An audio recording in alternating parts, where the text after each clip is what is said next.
I've spent over $4,000 on drones in the last 3 years, and every single one failed me. Not because they were cheap or broken out of the box, but because I was asking the wrong question.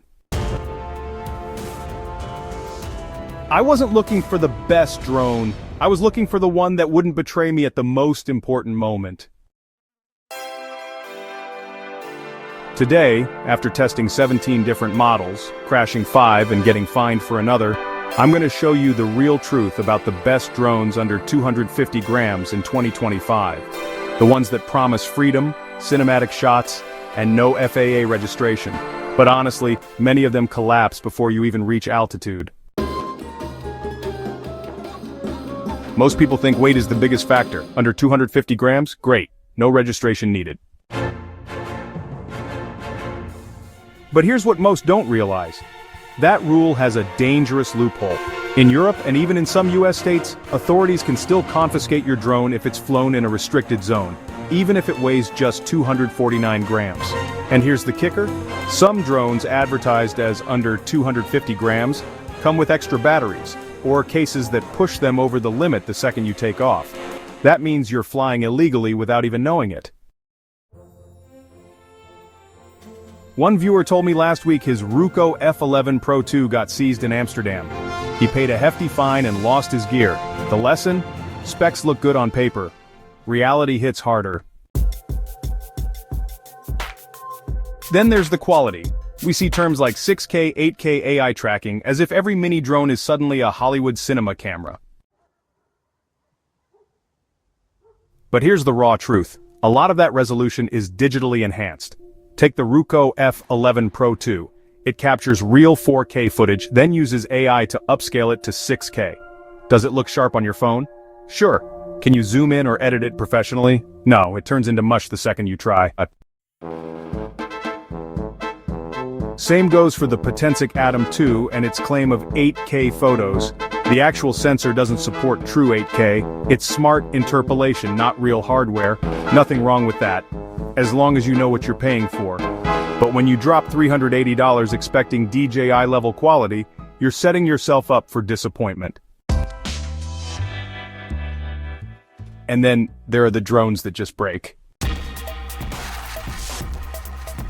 Yes, some lightweight models can't survive their first strong breeze.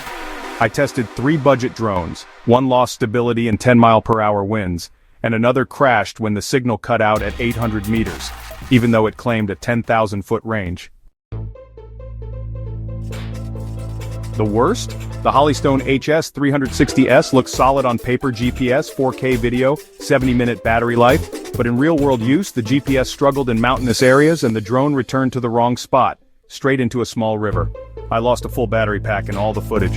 That wasn't just a technical glitch, that was a moment. Gone forever. But one drone completely surprised me.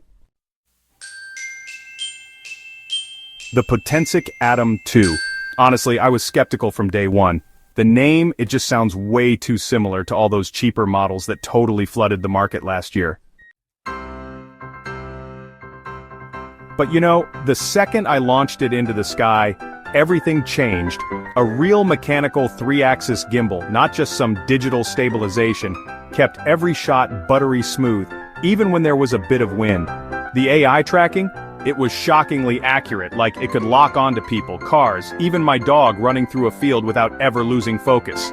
And honestly, the game changer? The vertical shooting mode made just for social media. It records 9:16 videos automatically, so yeah, no cropping needed later. That means less editing time, and your content is, well, ready to post instantly. With a transmission range up to 10 kilometers in open areas, and 3 batteries giving you 96 minutes total flight time, this became my top pick for traveling creators. But is it right for everyone? Absolutely not.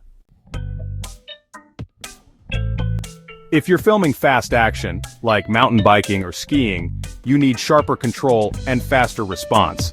And honestly, smaller drones can lag in reaction time. Also, if you live in a crowded city, wireless interference can totally kill your signal, no matter how much they brag about 10,000-foot range. That's why I always recommend beginners start in training mode and, Never fully rely on AI to do everything. Manual flying is still a skill worth mastering.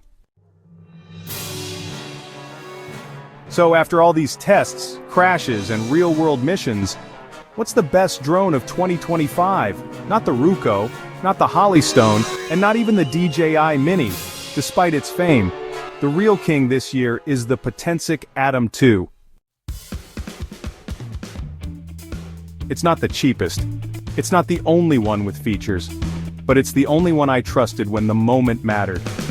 On a trip to the Appalachian Mountains last month, I captured a sunrise shot I couldn't have gotten any other way. The sky was clear, the wind was strong, but the drone held steady. The footage was clean, crisp, and ready to publish. And that's what every content creator truly wants, not to miss the moment. If you're a beginner, consider the Hollystone HS360s, but only if you fly in open areas far from water. If you want high quality without spending $1,000, the Ruko F11 Pro 2 is still solid, as long as you understand the limits of its so-called 6K footage. And for kids and families, there are safer mini drones out there, but remember, voice control is fun but not precise. Never rely on it near cliffs or tall buildings. At the end of the day, choosing a drone isn't about specs. It's about trust. Your trust that it won't crash, won't get lost, and won't fail you when you need it most. Choose the wrong one, and you'll lose more than money. You'll lose the moment you can never get back. So tell me in the comments, which drone fits your style? If this helped you, hit like, and subscribe now, because next week I'm revealing the secret new drone coming from China that could shake DJI's dominance overnight.